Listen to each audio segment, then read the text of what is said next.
মোদী সরকারের ধ্বংসকারী কৃষি নীতির প্রতিবাদে আগামীকাল বেলা 11টা নাগাদ কলকাতায় একটি কৃষক সভা সংগঠিত হবে, যেখানে উপস্থিত থাকবেন খোদ মুখ্যমন্ত্রী মমতা ব্যানার্জি।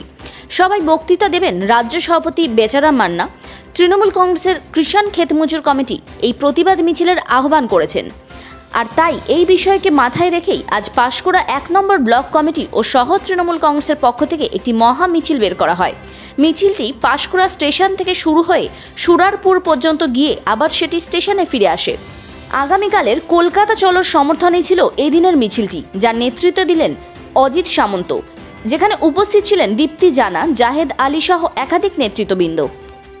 সংগঠিত মানে আপনার দিল্লির বুকে যে সমস্ত মানুষরা বসে আছে, তার জীবনের আমরা তাকে কুর্নিশ জানাই, তাদের আন্দোলনকে সমর্থন করতে আগামীকালকে নেতৃত্ব ডাকে আমরা সবাই কলকাতা যাব এবং এই কৃষিনীতির জালিয়াত একটা সরকার, এই কেন্দ্রীয় সরকার, এই যে জাতপাতের সরকার, এই সাম্প্রদায়িক সরকার মোদীর পদত্যাগের দাবিতে আমরা আজকে মিছিল সংগঠিত করেছি।